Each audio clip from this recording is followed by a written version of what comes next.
ख़बर बाबति तव्हांखे अपडेट कंदासीं। वरी वज़ीर सैयद मुराद अली शाह जो चवण सिंध में ॿोॾ ऐं बरसातुनि सबबि 1500 अरब रुपयनि खां वधीक नुक़सानु थियो आहे। ॿोॾ सबबि थियल नुक़सान जो अज़ालो पाकिस्तान जे वस में न आहे। वरी वज़ीर सैयद मुराद अली शाह सां इलेक्ट्रॉनिक मीडिया जे ब्यूरो चीफ मुलाक़ात कई आहे। मुलाक़ात में वॾे वज़ीर जी ॿोॾ जी सूरतहाल ऐं इमदादी सरगर्मियुनि बाबति ॻाल्हि ॿोल कई वई। उन मौक़े ते वरी वज़ीर सैयद मुराद अली शाह चयो त सिंध में ॿोॾ ऐं बरसातुनि सबबि 1500 अरब रुपयनि खां वधीक नुक़सानु थियो आहे। उन चयो त ॿोॾ सबबि थियल नुक़सान जो अज़ालो पाकिस्तान जे वस जी ॻाल्हि न आहे। 9 सेप्टेम्बर ते गॾियल क़ौमुनि जे सेक्रेटरी जनरल पाकिस्तान जो दौरो कंदो।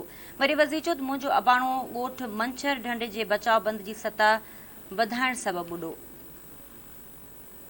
ब्रेकिंग न्यूज़ शहर के नाज़रीन, वॾे वज़ीर सैयद मुराद अली शाह जो चवणु आहे त सिंध में ॿोॾ ऐं बरसातुनि सबबि 1500 अरब रुपयनि खां वधीक नुक़सानु थियो आहे। ॿोॾ सबबि थियल नुक़सान जो अज़ालो पाकिस्तान जे वस में न आहे। वॾे वज़ीर सैयद मुराद अली शाह सां इलेक्ट्रॉनिक मीडिया जे ब्यूरो चीफ मुलाक़ात कई।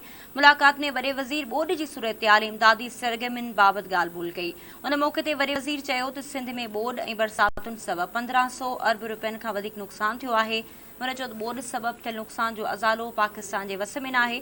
9 सेप्टेम्बर ते गॾियल क़ौमुनि जो सेक्रेटरी जनरल पाकिस्तान जो दौरो कंदो। वरी वज़ीर चयो त मुंहिंजो अबाणो ॻोठ मंछर ढंढ जे बचाव बंद जी सतह वधाइण सबबि ॿुॾो। ख़बर मां पिया। वॾे वज़ीर सैयद मुराद अली शाह जो चवणु आहे त सिंध में ॿोॾ ऐं बरसातुनि सबबि 1500 अरब रुपयनि खां वधीक नुक़सानु थियो। ॿोॾ सबबि थियल नुक़सान जो अज़ालो पाकिस्तान जे वस में न आहे। वॾे वज़ीर सां इलेक्ट्रॉनिक मीडिया जे ब्यूरो चीफ मुलाक़ात कई आहे। इन मुलाक़ात जा वधीक तफ़सील मालूम कयूं था। असां राब्तो कयो आहे ब्यूरो चीफ अब्दुल्ला सोलंगी सां। अब्दुल्ला, अॼु मुलाक़ात थी आहे वॾे वज़ीर जी इलेक्ट्रॉनिक मीडिया जे ब्यूरो चीफ सां। अपडेट कजो त ॿोॾ ऐं सिंध में जेके इन वक़्तु तबाहकारियूं हलंदड़ आहिनि बरसातुनि जी सूरत में, उनखे ओवरकम करण जे हवाले सां ऐं इमदादी ऐं रेस्क्यू जे हवाले सां जेको मजमूई तौर ते इन वक़्तु नेटवर्क पूरे सिंध अंदरि कमु करे पियो, उन जे हवाले सां वॾे वज़ीर मुलाक़ात दौरान कहिड़ी ॻाल्हि ॿोल कई? बिल्कुलु, अॼु जेको आहे सिंध जे वॾे वज़ीर मुराद अली शाह चयो आहे त सूबे में ॿोॾुनि ऐं बरसाति सबबि मजमूई तौर ते हिन वक़्तु ताईं 1500 अरब रुपए खां वधीक जेको नुक़सानु थियो आहे, जंहिंजो पूरा करणु सिंध न पर पूरे पाकिस्तान जी हुकूमत जी वस जी ॻाल्हि बि न आहे। गॾियल क़ौमुनि जे सेक्रेटरी जे हवाले सां ॻाल्हि चयो त 9 तारीख़ ते 2 ॾींहंनि जे दौरे ते पाकिस्तान अची रहियो आहे। अॼु CM हाउस में जेके ब्यूरो चीफ सां ॻाल्हियूं थियूं आहिनि, उन में वॾे वज़ीर इहे पिणु चयो आहे त मुंहिंजो ॻोठ मंछर ढंढ जे बचाव बंद जी सतह वधाइण सबबि ॿुॾो आहे, जेको 1976 ऐं 2010 वारी ॿोॾ में बि न ॿुॾो हुयो। हू ॻोठ मथे आहे, पर उनजे बावजूदि हिन दफ़ा जेको आहे पाणी एतिरो हुयो जो उहो ॿुॾी विया आहिनि। दामरा वाह खे कटे ॾियो हां त मेड़ शहर बि ॿुॾी वञे आहे। असांजी पहिरीं तरजीह जुलाई 2022 ताईं वारो आबपाशी निज़ाम बहाल करणु आहे।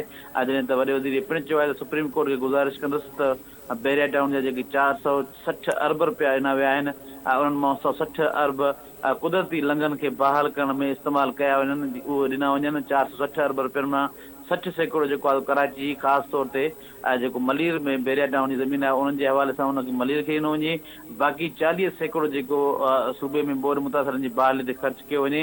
वॾे वज़ीर इहो पिणु चयो आहे त हिन वक़्तु मनफ़ी सियासत जो जेको टाइम आहे उहो न आहे। माण्हुनि जी ज़िंदगी बचाइण जो पहिरीं जेके तरजीह आहे, तंहिं करे जेको आहे सो माण्हू मीडिया पॉज़िटिव रोल अदा कनि। हिन वक़्तु मुल्क ऐं गैर मुल्की जेके डोनर आहिनि, उन्हनि मददगार जो एतमाद बहाल करण लाइ अहम जेको गॾिजाणी कजे। उन सां गॾु चौपाई माल जो शोबो ऐं 30 लख माण्हुनि खे घरनि जी फ़राहमी, खाद खुराक, दवाऊं समेत ॿियो जेके ज़रूरत वारो सामान आहे, उहो पिणु जेको आहे पूरो करण लाइ जेको आहे सो मां कोशिशि करे रहियो आहियां। जॾहिं त जल्द कयो वेंदो, 2 महीननि अंदरि इनशाला जेके बि मामला आहिनि उहे हल थी वेंदा ऐं पाणी बि निकितो वेंदो। जॾहिं त गॾियल क़ौमुनि जे हवाले सां ॻाल्हाईंदे चयो त उहे वसीला फ़राहम करण लाइ मदद फ़राहमी जी ॿीहर अपील कंदासीं। कोशिशि आहे त सिंध में रबी जेको फ़सुलु आहे मुतासिर थियणु न ॾियूं। कणिक जी पोखाई में अञा वक़्तु थियो आहे, तंहिं करे तेसिताईं पाणी निकाल थी वेंदो। जी अब्दुल्ला, वॾी महिरबानी तफ़सील ॾियण लाइ।